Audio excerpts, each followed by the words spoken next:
Greetings from Trinity Place in Geneva, New York. My name is Cameron Miller, and if you're not watching this sermon as part of the worship video, you can look up the readings upon which it is based. The two biblical readings are Psalm 80, verses 7 through 15, and the Gospel of Matthew, chapter 21, verses 33 through 46. And the two poems that will be referenced here, one is Inheritance by Ravel Schendler and Power by Adrienne Rich. The poems and the biblical texts are clumped like grapes and dripping with themes of inheritance. So I'm going to wrestle with an ugly ogre in the Gospel of Matthew before opening the tenderness of those two poems. That also, by the way, is within the Gospel. So let's just skip to the punchline of Matthew's parable, where Jesus says, "Now when the owner of the vineyard comes, what will he do to those tenants?" And they said to him, "He will put those wretches to a miserable death and lease the vineyard to other tenants who will give him the produce at harvest time." Now Matthew's God is not requiring a punishment for failure, rather an execution. But not a simple execution, no, it's a miserable death. Why so much vengeance? Well, early Christian writers took this vineyard metaphor from Psalm 80 and also found in Isaiah and fashioned it into a weapon against their Jewish contemporaries. Now remember, Matthew is being written at least 50 years after Jesus had been dead and buried, and the fledgling movement is fighting for a last seat on the lifeboat, so to speak. But what I mean is that those early Jesus followers were competing for a life-saving legal status under Roman law. They were competing with Jews for this legal status. Because you see, Julius Caesar, the first Roman emperor, had granted Jewish communities a very special privilege. Only Jews among all the other conquered peoples had the legal right to assemble, to keep property, and govern both govern and tax themselves. They were even allowed to enforce their own rules in order to keep Torah. Especially coveted among this exemption is that they were exempted from military service and emperor worship.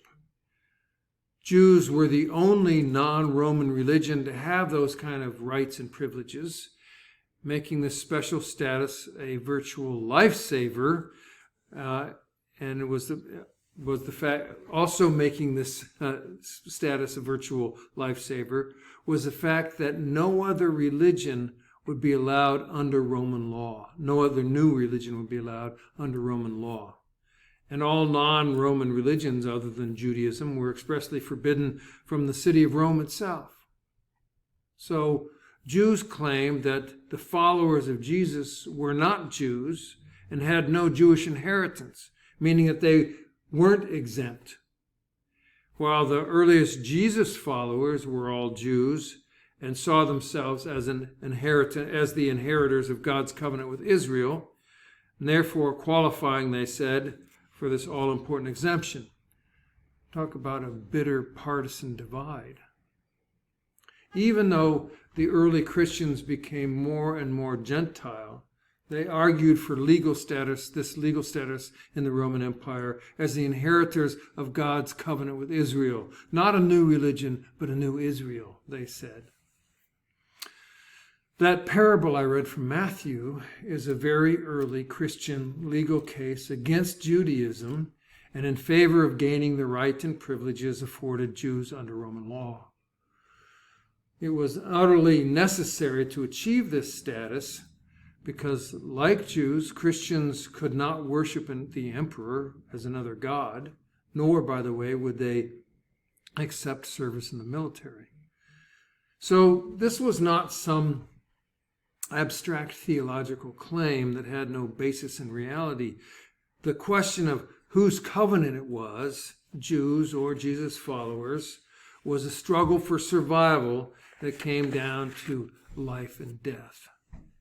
Basically, the case the early Christians were making with this parable and other gospel rhetoric was that God had rejected the Jews for their unfaithfulness, and because of Jesus and because of the faithfulness of the followers of Jesus, God was giving the covenant to Christians.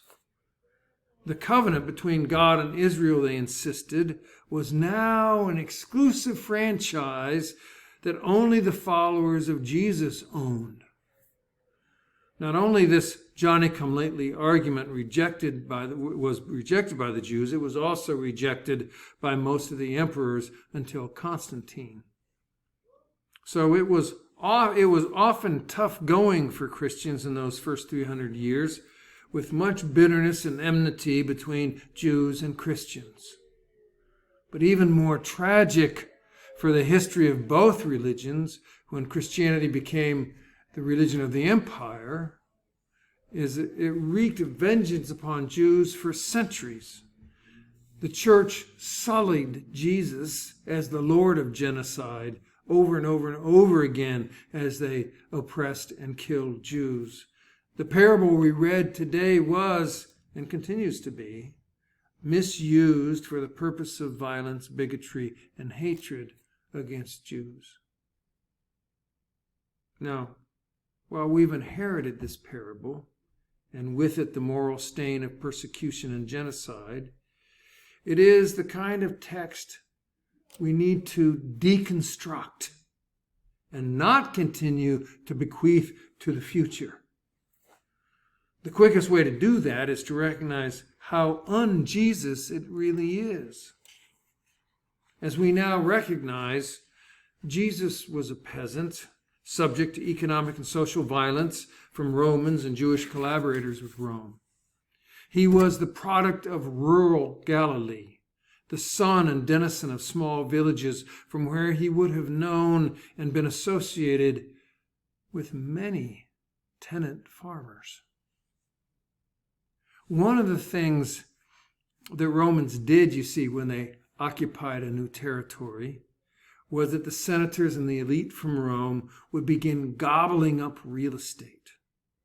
What they did was first to provide loans to poor farmers who could hardly resist, and then when they couldn't pay them back, they would confiscate the land, and then they would make the farmer pay to live on the land and work the land for the new owner in Rome.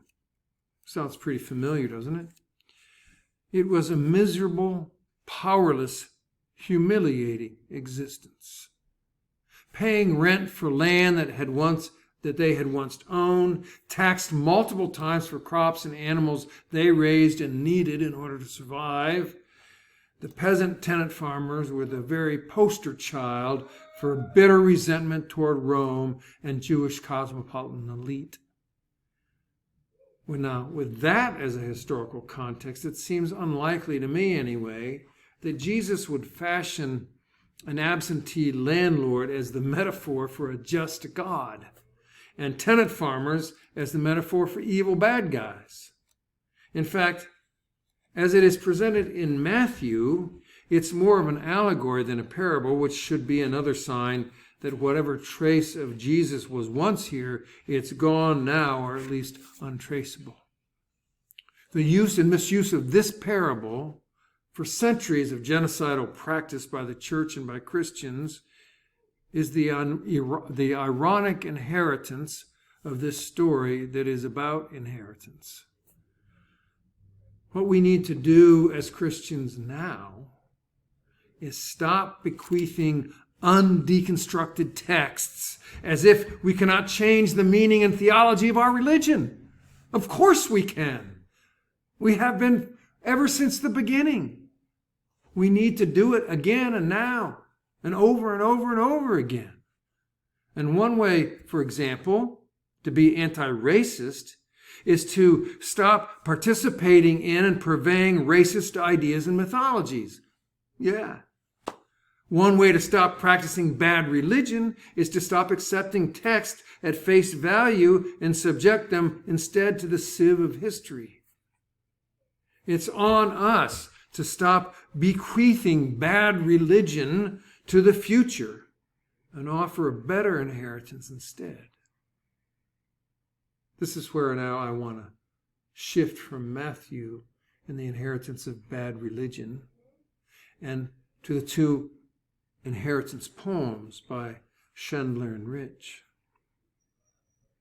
In her poem, Inheritance, Yvonne Schindler writes, "But in our lips and veins, the weakness in our feet, we are older than our explanations, fragmentary references in a history written centuries later." What that reminds me is that we are inheritors of woundedness that we imagine and ascribe to people and places and history and DNA that is in fact sewn within the bones and bag of skin we call humanity. It is a wound that comes with us through the ancient sluice of life that brings each of us breath from between the knees of the ones who come before. We spend a lifetime resisting and denying and hiding from this woundedness when all the time it harbors great power for good, great power for love. Adrienne Rich's poem, too, evokes it in the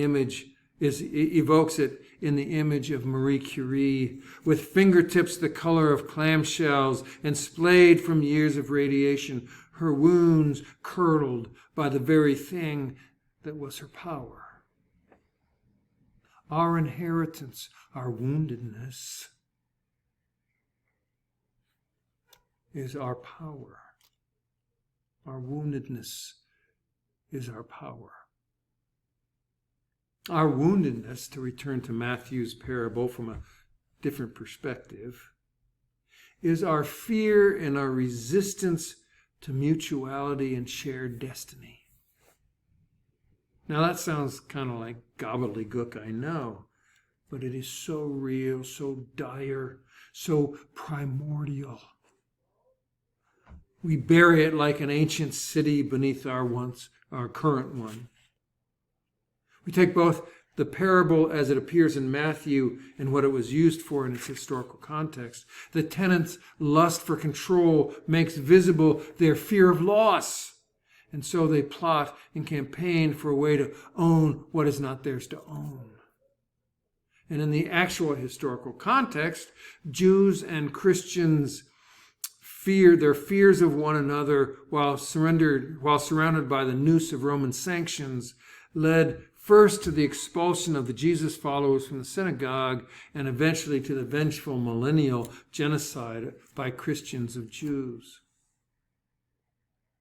All of it a frantic fight and flight for mutual dependence that could have, if embraced, knit together a powerful bond. The wound we have inherited is our utter need and dependence upon one another, upon all people, really. Our dependence upon all people and one another to live life and to live it more abundantly. We want that abundant life. We want that abundance for ourselves. We want to own it. And we reject dependency of any kind as loss.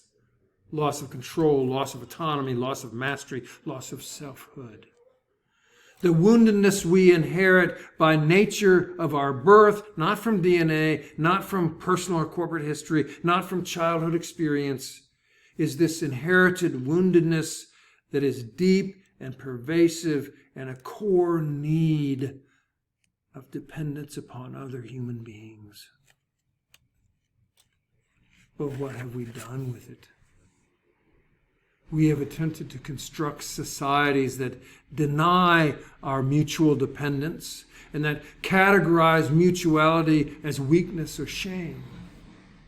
We construct bizarre, complicated mythologies like individualism, rugged individualism, and bootstrap economics, and an outright denial of this wound we inherit. We assert psychotic beliefs called survivalism exceptionalism, nationalism, that place a blindfold over our eyes so as not to see the utter interdependency of our fragile species that refuses boundaries and border. We use language and ideas that separate human beings from nature, as if we're not part and subject of nature. It has caused us to misuse and overuse the planet until water and air and climate are showing us mercilessly that in fact we are part and subject to her. The wound we have inherited, this wound of interdependence, of mutuality, is our utter and complete need for one another. Our insistence on ownership, a boat, ship that I own, that is just mine, causes us harm and violence. Now, contrary to the parable, there is no need for God or the earth or the householder of the vineyard to punish us with a miserable death, because the effect of our resistance, our denial, our rejection of our mutual dependency is itself the cause of our self-destruction. And that self-destruction happens on an individual scale when we try to wall ourselves off emotionally or physically or financially from others. And on a societal or global scale, when we pretend we can thrive and survive while others fall prey to our neglect and belligerence and violence. This wound of interdependence is one we inherit without choice, without permission, without option. When we resist and deny our mutuality in this interdependency, bad things happen. When we enter into it and we embrace it, we become strangely stronger. Our interdependency, this wound we inherit, is our power.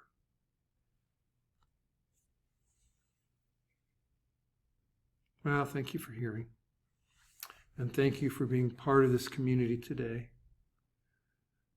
The peace of God be with you. Amen.